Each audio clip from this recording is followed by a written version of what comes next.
Start today's book summary by asking yourself one honest question. Are you truly living your life or just running through it? Most of us spend our days buried in notifications, chasing deadlines, and reacting to other people's priorities. We feel busy but not better, active but not alive. But what if there's a way to take back control? What if you could focus on what matters, feel more present, and actually enjoy your time without quitting your job or moving to the mountains? That's exactly what today's book, Make Time, is here to teach you. If I asked you how your last month went, could you remember what you actually did? More importantly, can you recall a moment that genuinely made you happy? Chances are, you'd struggle to answer. That's because most of us are so caught up in our endless to-do lists and digital distractions that we forget to actually live our lives. Make Time isn't about finding more hours in the day. It's not a typical time management book that tells you to hustle harder or squeeze in more tasks. Instead, it's a collection of simple, practical strategies designed to help you take control of your attention and focus on what truly matters. This book will show you how to break free from the mindless scrolling,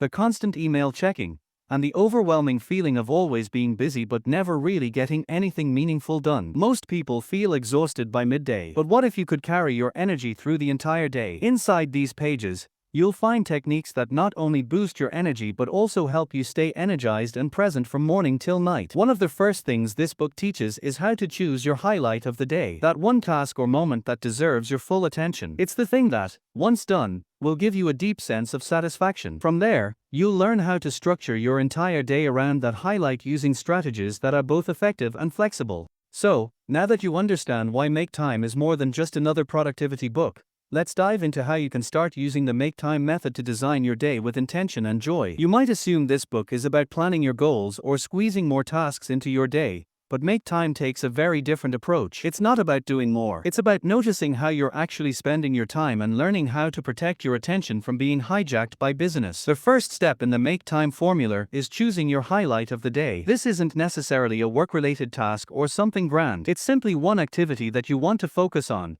A task that takes around 90 minutes and brings a sense of satisfaction, joy, or progress. It could be reading a book, cooking for your family, or tackling an important assignment. To choose your highlight, ask yourself these 3 questions. What's the most pressing thing I need to get done today? What one task would give me the most satisfaction? What activity would make me happiest today? And when choosing, don't forget to listen to your heart. Back in 2008, John Zeratsky, Jay-Z, was living in Chicago. It was the dead of winter, cold, dark, and gloomy. Waking up early for work was becoming harder each day. Then one morning, Jay-Z woke up and realized something strange. He couldn't remember anything specific about the past 2 months of his life. It wasn't memory loss. He wasn't sick. His job was good. He had friends, and his relationship was going well. From the outside, everything looked perfect. But inside, he felt blank, like those 2 months had simply disappeared. He tried to retrace his steps, searching for notes or reminders of what he had done, but there was nothing, just an empty calendar filled with routine tasks. That's when it hit him. The reason those 2 months were forgettable wasn't because he was inactive. It was because he hadn't done anything meaningful.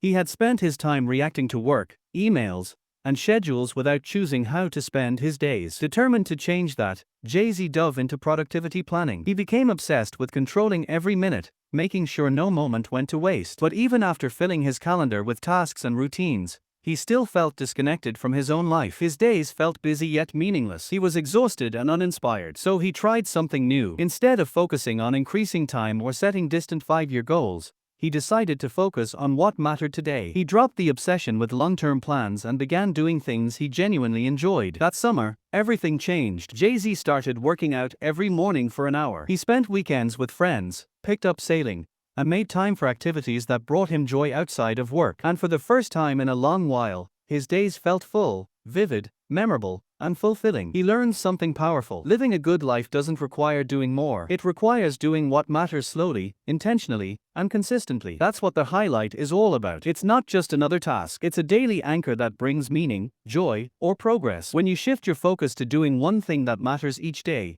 your life becomes richer, not busier. Planning still has its place, but making space for what you truly enjoy each day is what creates a life worth remembering. Design your day. You might be wondering, who has time to focus on something as small as cooking a meal or reading a book? But here's the truth. If you don't make space in your calendar for what matters, you'll never truly enjoy your life. Like we said before, working all day without intention can make you forget what it means to actually live. That's why designing your day around your highlight is so important. Instead of letting your day unfold by chance, try planning it the night before. Set aside time for your highlight first, then arrange everything else around it. This way, you wake up already knowing what matters most, and you won't waste time wondering what to do next. At the end of the day, take a few minutes to reflect. What did you complete? What got pushed aside? If something didn't get done, it's not about guilt. It's a sign to adjust your approach and try a better method next time. Planning your day doesn't steal your freedom. It gives you more. It helps you stay organized, clear-headed, and ready to take on whatever comes next. And once your highlight is locked into your schedule,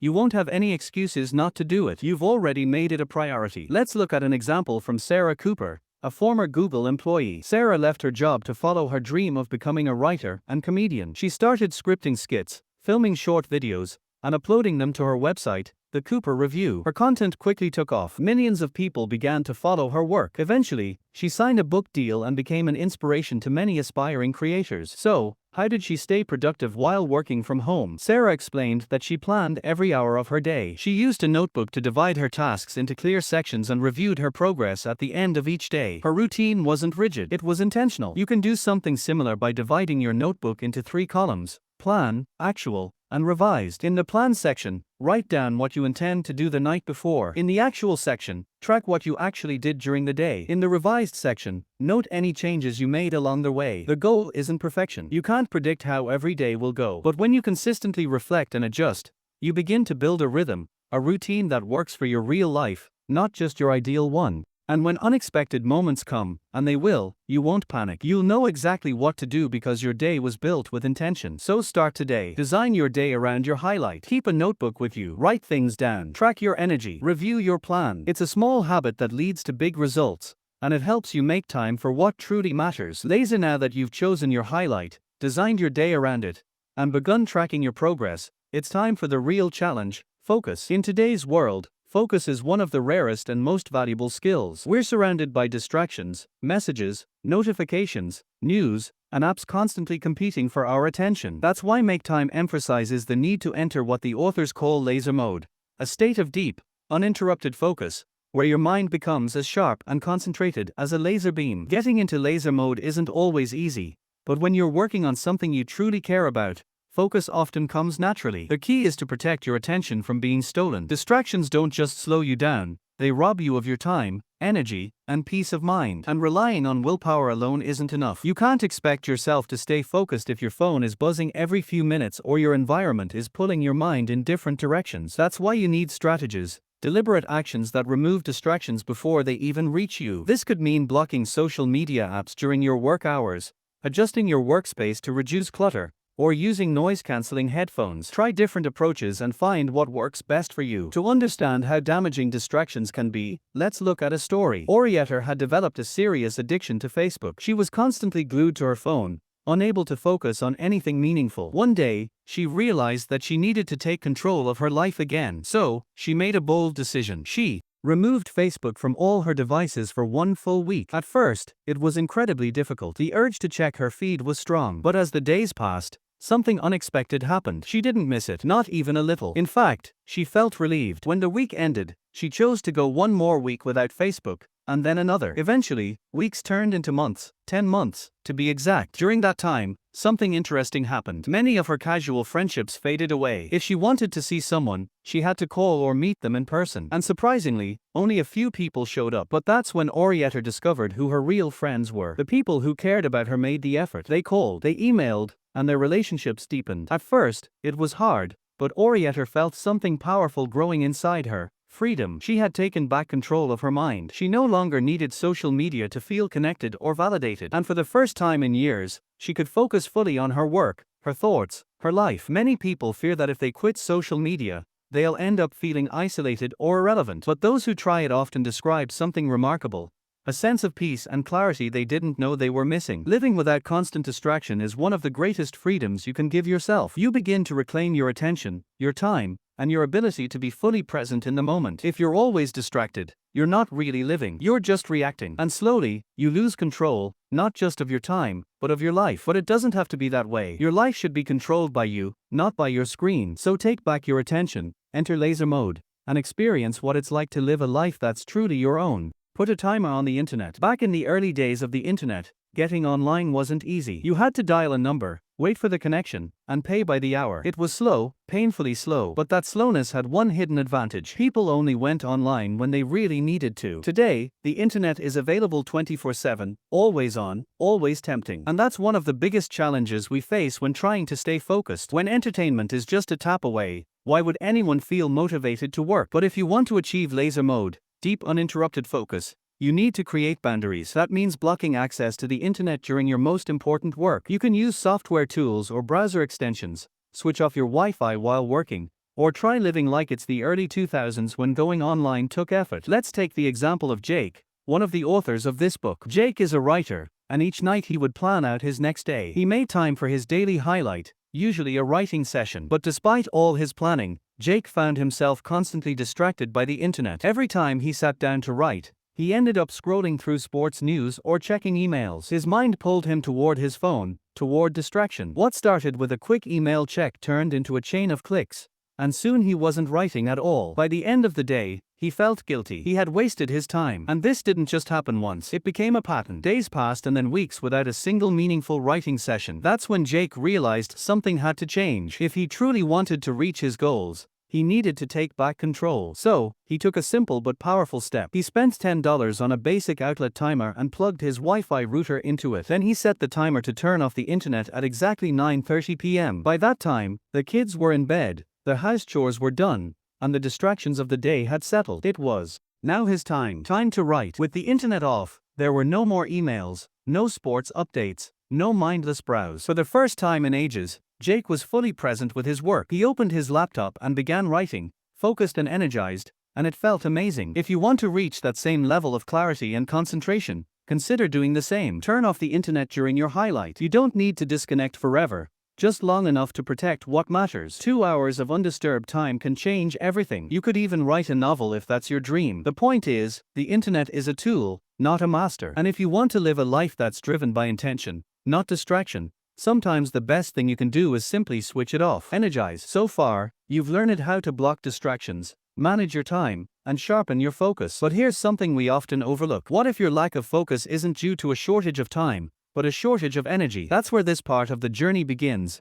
Learning how to recharge your energy so you can make the most of your time. Think of yourself like a computer. You run on a battery, too. When it's fully charged, you feel fresh, alert, and ready to take on the world. But when your energy is low, you feel drained, bored, and more likely to reach for social media just to feel some relief. If you want to give your full attention to your highlight task, your internal battery needs to be fully charged. And to do that, you have to take care of your body. Because a healthy body fuels a sharp mind. That means eating nutritious food, moving your body through exercise, and getting deep, restful sleep. These basics aren't optional. They are your foundation for focus. Let's take the example of Sam, who dreamed of becoming a great basketball player. He used to train hard 3 hours a day, for days a week, and on the days he missed a workout, he felt disappointed in himself. But life changed. As he grew older and became a father, his schedule grew tighter. Still determined to chase his dream, Sam would push himself to play for hours during a single week, only to burn out and stop again for weeks or even months. After each intense stretch, he'd feel exhausted. Sometimes he'd even get injured. His energy wasn't building, it was breaking down. One day, Sam hurt his knee. The next morning, while trying to sit at his office desk,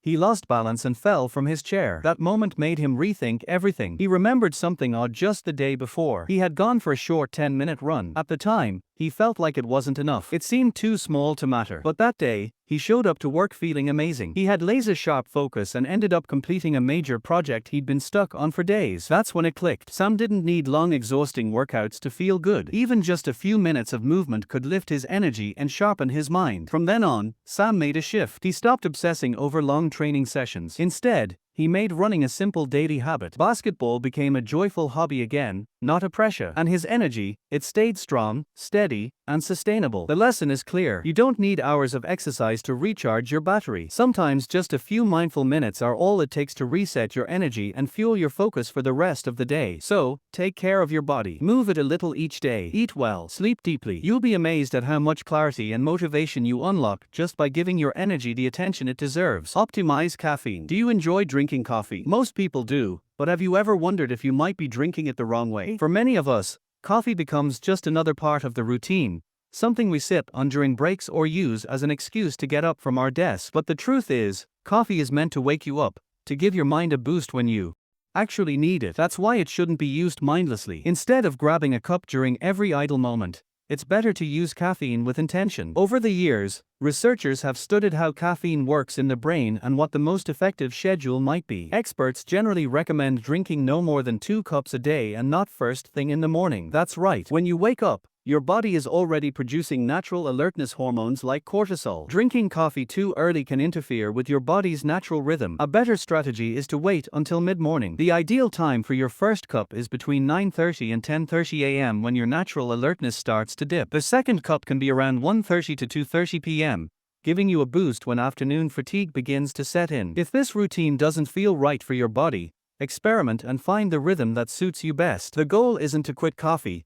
It's to make caffeine work for you, not against you. Take the example of Ryan Brown, a man deeply passionate about coffee. He traveled the world in search of the highest quality beans and even started his own coffee company. But beyond the flavor, Ryan was fascinated by how caffeine worked on a neurological level. He discovered that our brain naturally produces a chemical called adenosine. This chemical tells the brain when it's time to rest, creating that familiar feeling of sleepiness after a long day. Caffeine works by blocking adenosine. It mimics the shape of adenosine and occupies its receptors, preventing your brain from receiving the rest now signal. That's why you feel more alert and awake after a cup of coffee. But here's the catch. Once the caffeine wears off, all that pent-up adenosine floods your brain at once, making you crash. Unless you reach for another coffee, you'll feel tired fast. And the more often you repeat this cycle, the more your body adapts by producing even more adenosine to fight back. That's how the dependency begins. You drink more and more coffee, and when you skip it, you get withdrawal symptoms like headaches, irritability, or sluggishness. The very thing that once helped you stay focused now becomes something you need just to function. That's why Ryan decided to keep it simple. Just 2 cups a day, one around 10 a.m., another around 2 p.m. It was the sweet spot for him. He stayed energized without building a tolerance. And coffee remained a powerful tool, not a crutch. And that's the takeaway for you, too. Be mindful of how much coffee you're drinking. Use it to fuel your focus, not as a substitute for sleep or a bandage for burnout. When used wisely, caffeine can help you stay sharp, present, and productive. But if you let it control you, it quickly becomes just another distraction in disguise. So take a look at your routine, adjust your caffeine timing, and make sure your coffee habit is serving you, not the other way around. Conclusion. In this fast-paced world, many of us have become disconnected from our feelings. We've forgotten what truly brings us joy and what quietly drains us. Make Time was written to wake you up, to remind you that your life doesn't have to be driven by notifications, meetings, and never-ending to-do lists. Yes, responsibilities are important, but so is your happiness. You deserve to live with intention and fulfillment. This book isn't telling you to stop working. It's showing you that you can be productive and happy at the same time. You can meet your goals and still live a life that feels meaningful. You've learned how to identify the one task that matters most each day. The task that will bring you satisfaction, progress, or joy. This is your highlight, the anchor of your day. And once you've chosen it, the rest of your day should be designed around it. You've learned how to plan your time more effectively, how to block distractions before they steal your attention, and how to protect and boost your energy so you can stay focused throughout the day. You've also learned how to use caffeine wisely, how to make it work in your favor rather than letting it become a dependency that works against you. Now that you know these strategies, the next step is to experiment. Try them out, tweak them, keep adjusting until you find the routine that works perfectly for you. There's no one-size-fits-all formula, just a set of powerful tools you can shape into your own daily rhythm. Most importantly, remember this: make time for success, but don't forget to make time for life. Begin your day with something that matters to you. Whether it's a small act of creativity, connection, or clarity, let that be the spark that guides your day forward. Because in the end, the goal isn't just to get things done. The goal is to feel alive while you do them. And that brings us to the end of this powerful summary of Make Time by Knapp and John Zeratsky. If this message resonated with you, if you felt even a small spark to take back control of your time, your focus, and your energy, then don't let it fade. Start today. Choose your highlight. Design your day with intention, and protect your attention like your life depends on it, because in many ways it does. If you found value in this summary, don't forget to like the video, share it with someone who's always busy but never fulfilled, and subscribe to the Story Hub for more life-changing book summaries every week. What was the most powerful insight you're taking away from Make Time? Let us know in the comments below. We'd love to hear your thoughts. And remember, success isn't about doing more. It's about making time for what truly matters. Until next time, keep learning, keep growing, and above all, make time for the life you want to live.